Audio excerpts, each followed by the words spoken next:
resultados el chupacabra. Se levantó. El sombrero de fajina le quedaba cada vez mejor. Al principio le ajustaba mucho, pero ahora le calzaba exacto. Se puso a pensar sin saber por qué si este se agrandaría de manera tal que su cabeza quedaría dentro al moverse o incluso al colocárselo como un elástico vencido. Su calzoncillo lo estaba matando. Caía cada vez más fácil. Solía utilizar unos cortos para cubrir estos ya que de lo contrario nada le sostendría, y desnudo quedaría. Mientras estaba ahí, pensó acerca de su forma. ¿Estaba en forma? Esta vez la tarea le requeriría de mucho esfuerzo y no sabía si podía hacerlo por sí mismo. Levantó su vista al cielo, en súplica de esparcimiento, su cabeza pensativa, en indicio de análisis de respuesta. Creía que lo estaba, pero no estaba seguro. Al bajar la vista y recorrer la visera de su sombrero asirno, luego su mentón donde su pulgar encajaba de maravilla sobre la papada antes del mentón y la interrogación parecía evidente en el índice de su dedo sobre su barbilla. Una barbilla partida, que tantas alegrías le había traído con las chicas. Un gavilán de gavilanes en un nido de codornices. Sonrió cómplice de su investigación. Habría de descubrir lo que pasaba. Se lo debía al viejo Maclean, un sujeto bien formado de pocas luces. Vivía cerca del poblado pero se alumbraba con velas aún en estos tiempos. Siempre se preguntó para qué las velas. El perro guía ladraba. Habría que hacer algo por el viejo Maclean. Conocía bien a su hija. Usaba bien los binoculares estas ocasiones en que sus vestiduras caían. En un comienzo sin pudor, en un segundo ya más dudoso en su desvestir.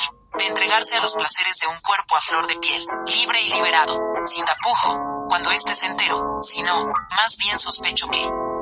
La simpática Lois McLean lo observaba con esos binoculares tan suspicaces, se sentía desevaluado, hasta la milimetría de custodiado, como un sospechoso bajo la lupa, por confesar un crimen. Había comido pasteles con más regularidad ahora que la vieja nueva doña Townley había abierto su tan famosa pastelería. Su cuerpo se mantenía bien, pero duda de él, como un acusado de homicidio, de uno que no recuerda, y sus calzoncillos los acusadores, como detective, y demandante lo ofuscaba con su suspiciosa mirada, no auspiciando nada buen para él en el caso Leoncaset de Underwood. Mientras corría sus cabellos detrás de su oreja izquierda, rememorio de su cortina living corriéndose, ocultándolo de la vista inmiscuidada de la señorita Maclean. Alzó la vista y a medio camino de su ascenso pensó en sus posaderos. Había hecho ejercicio regular, tanto como el oficio así lo requiriere o lo exigiera. Pero se preguntó si no había perdido masa muscula en su cola antes prominente, y esta haya sido la causa de su ligereza al sostén de su underwear. ¿Debajo dónde?, preguntó al viejo Higgy Maclean.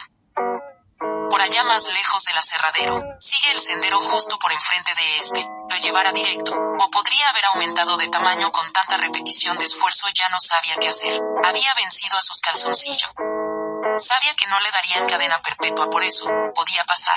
Como cuando vas en un ascensor y ruegas por llegar a bien. A todos les pasa. Pero ahora en la casa Maclean sentía de incómodo a apenado cargando una muerte que no sabría cómo conllevar. Dirigir sus pensamientos era cada vez más difícil.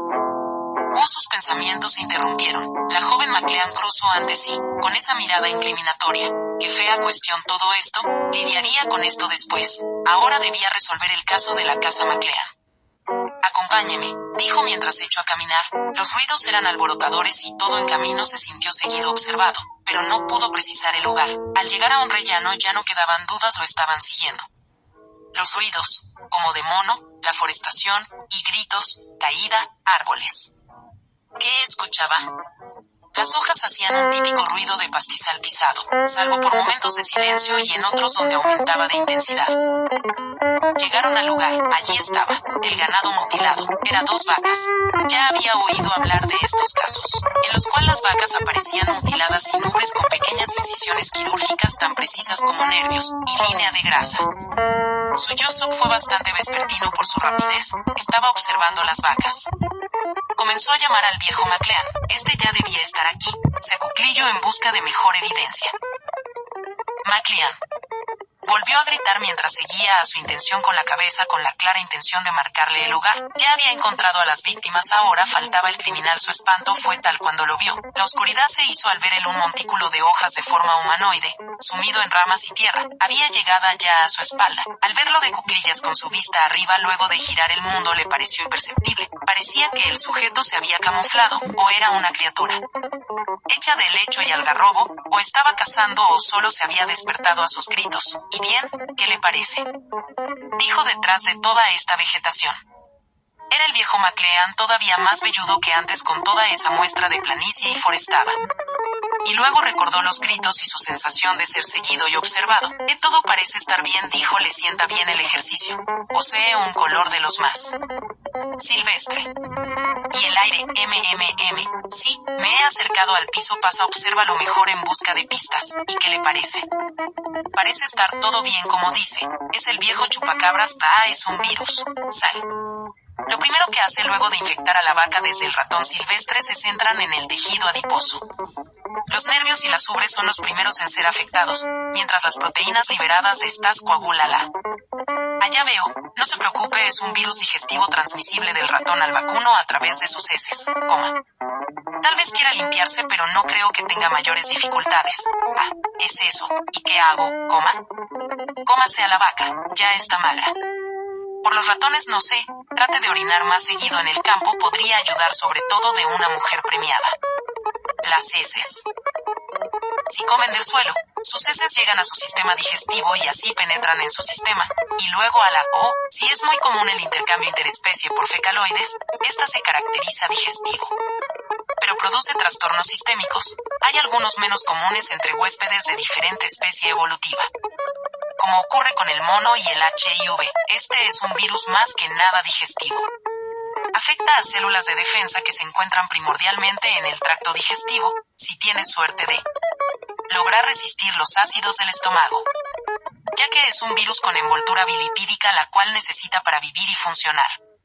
Y la pierde en el estómago por jugo digestivo, le sugiero no comer excremento de monos, o de cuáles, de los rozagados, si veo un monito de culo rosado, ese es portador.